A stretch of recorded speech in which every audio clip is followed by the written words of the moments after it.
Hi, and welcome to the screencast for the Blood Lab. This one should be pretty short. I think even though this is a little confusing, it's still relatively straightforward once you have your head wrapped around how it's supposed to work.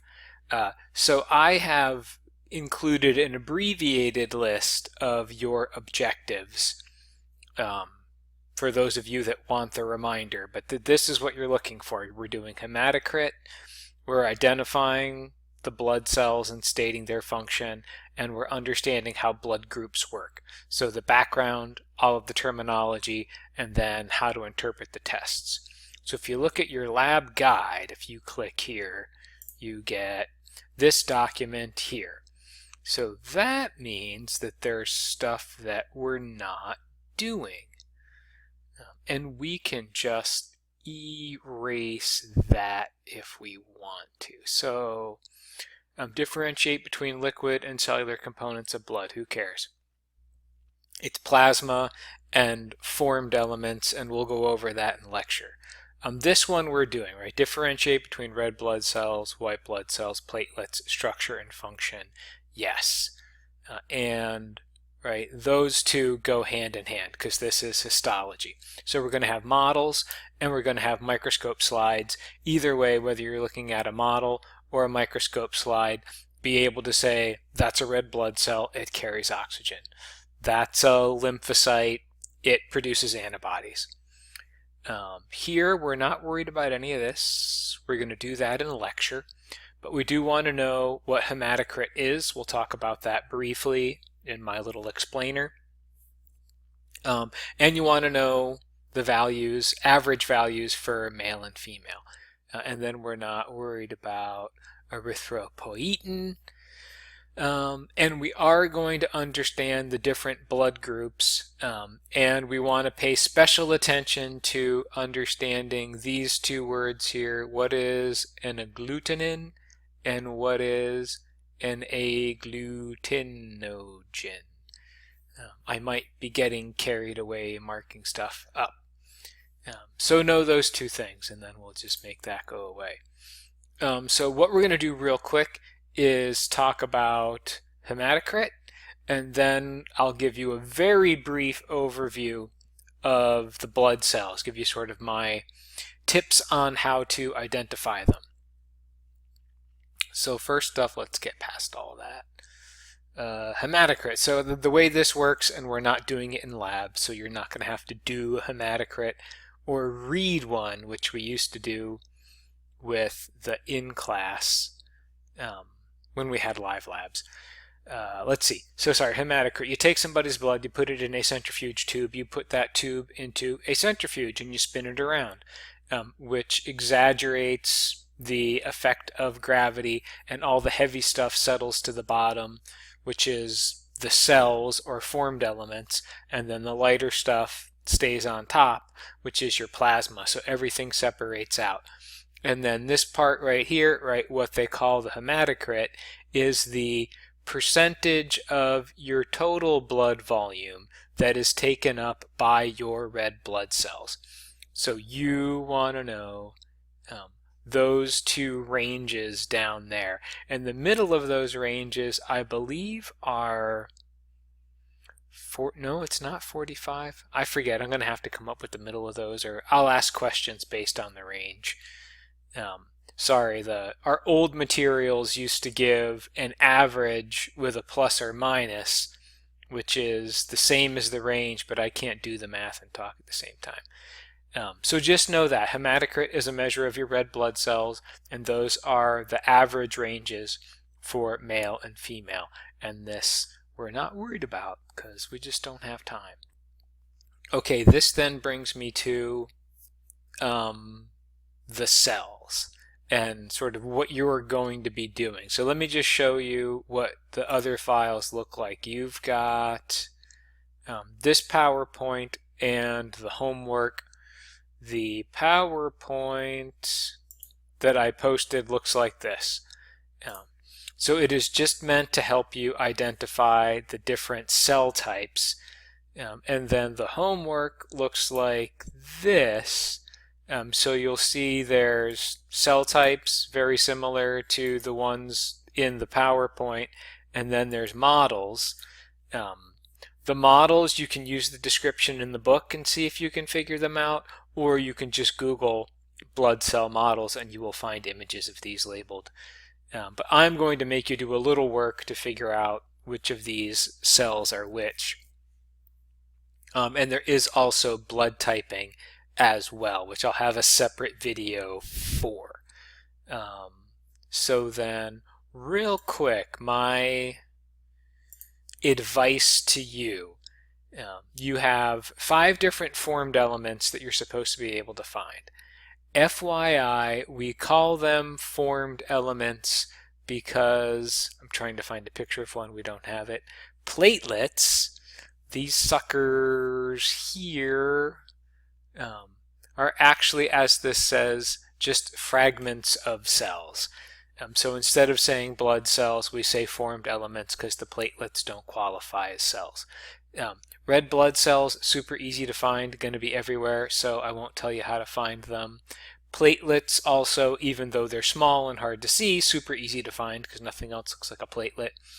This then brings us to our traditional white blood cells. You have 2 Agranulocytes, lymphocytes and monocytes, and then 3 granulocytes, and this is kind of how I keep them in my mind when I'm trying to figure out what they are. So this is them. We will do the 2 agranulocytes first.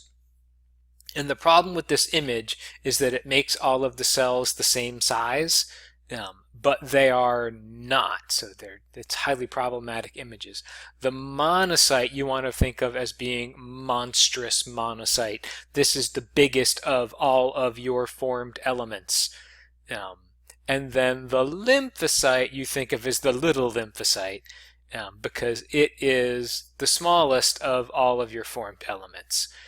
Other differences between the two, the monocyte is bigger, has a slightly lighter colored nucleus, and a fair amount of cytoplasm, and usually the nucleus has a little dimple in it somewhere, like it's kidney bean shaped or horseshoe shaped.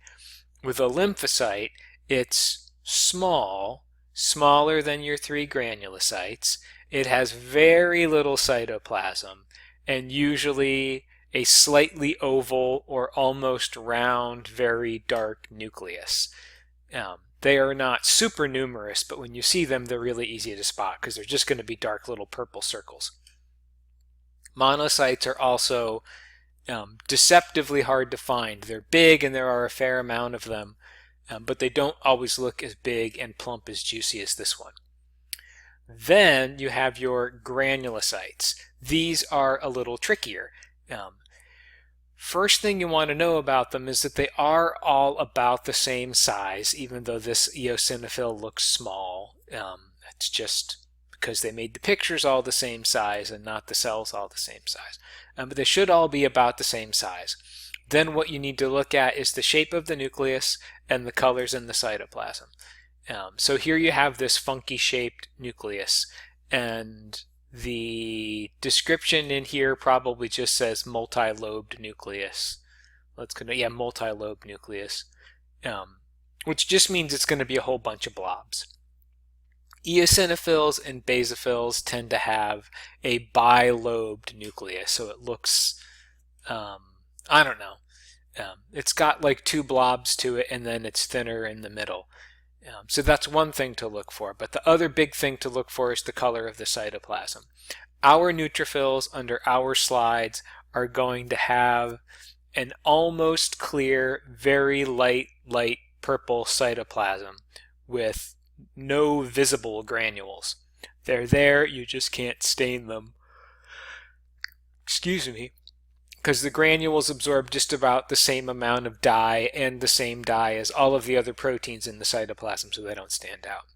The eosinophil is going to look a lot like a neutrophil, about the same size, only the cytoplasm is going to be very pink, dark pink or maroon, and it might look spotty. You won't be able to see individual granules, but it'll be kind of like looking at pink sugar, where you can just tell that there are lots of different grains in there, even though it's hard to make out individual sugar grains. That's what an eosinophil will look like. And then basophils, again, about the same size as an eosinophil, but purple chunks in the cytoplasm. So if you look at the cells we have, this is one of our better pictures. And I'll make this even bigger. Right, here's our friend, the neutrophil, and it's just got a weird, funky nucleus. If you look at a cell and you can't make sense of the nucleus, chances are it's a neutrophil, because they all have kind of a uniquely odd-shaped nucleus. But here we see a dark, weird-shaped nucleus, just a subtle halo of cytoplasm, no visible granules. That's a neutrophil. Here we have something that looks kind of like a neutrophil. It's about the same size, but there's a lot more purple in and around the nucleus in the cytoplasm. That is a basophil. It is not a beautiful basophil, but it is a basophil. And then these three are all neutrophils. And this one, especially if you look at it, you can see 1, 2 lobes to the bilobe nucleus. It got a little smushed or whatever, so it's not perfectly round, but definitely pink cytoplasm versus clear cytoplasm, or a cytoplasm with chunks of purple in it. Looking here, I did point out, this is the red blood cells. I'm assuming everybody will be able to find them. And all of these little dots, like that dot, and that dot, and dot, dot, dot, dot, those are all the platelets. But here again we see a nice neutrophil, kind of a funky 3-lobed looking nucleus, pale pink clear cytoplasm.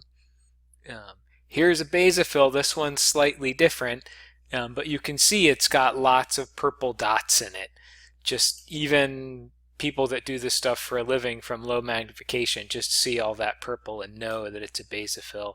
And then here is our eosinophil, bilobed nucleus now, and just a much more pinker maroon cytoplasm. And they're even more obvious under a real microscope because the resolution is better. The cameras take pretty good pictures, but using your own eye through the microscope is even better than this. What haven't we seen yet? We have not seen a lymphocyte yet. There is a small little lymphocyte. And this neutrophil, I know, is kind of pathetic. It looks blurry. I think it's just the staining, because the red blood cells look mostly in focus. I had trouble getting good pictures at the beginning of this semester to prepare for teaching online, but that's another neutrophil and a lymphocyte. And then this is a pretty darn good monocyte. The image is a little bit blurry, and the shape of the cell is not perfect, but it is very big. It has a lot of cytoplasm when compared to that little lymphocyte. Like, see that, how it's just uniformly purple? You're looking at like all nucleus. You can hardly see any cytoplasm. Whereas our friend the monocyte here, you've got dark purple and then this lighter slate gray purple color. Fair amount of cytoplasm. So you're gonna look at these and then come over here and identify these. So you'll identify the models, and then I have a bunch of different examples of different cell types. I will warn you and tell you that I couldn't find a good basophil. I have pictures of them, but they're all labeled, and so you won't have a basophil. And I can tell you that we never put the basophil slide on the exam. You might see a basophil model, but not the slide. So I have also included an answer sheet, because some people have asked about, do you have an answer sheet? And when we transitioned to online in the spring, I made answer sheets for all of the worksheets, and people were hardly using them. So I stopped doing that to save myself a little bit of work. But I think especially for this one, an answer sheet might be easier. You can type on the PowerPoint if you want to, or just fill out the answer sheet. It's pretty straightforward, right? So figure 1, A and B, corresponds to figure 1, A and B, and then you just type in whatever you think you see there. So on the exam, it's going to be what cell are you looking at, what is its function. On the quiz on Friday, it's going to be what cell are you looking at, what is its function, only it'll be multiple choice. And on the exam, you'll have to just type in that's a neutrophil, neutrophils phagocytize bacteria. So I think that's that. Let me just go back here and make sure I haven't forgotten anything. So there's your homework. Remember that you're going to find when you click on it, and it should take you to a homework page, but it's not doing that because I'm in edit mode. But that's where you find the homework and the answer sheet. Don't forget to do your blood typing. This is another link to an assignment page where there is the instructions and the lab report. It's pretty straightforward. You just do the blood type test, take pictures of each test, and include those in your lab report. And your lab report is just a small little data table to present the results of each test. And you should put your totem in the picture. And I look forward to seeing what people's totems are. I haven't looked at anybody's dissections yet of people that have submitted. All right, that's it. I'm going to shut up now. I think you know whatever it is that you need to know. And then I will point out, right, this is a PowerPoint that goes over how blood typing works. I will put a video down here on just how blood typing works.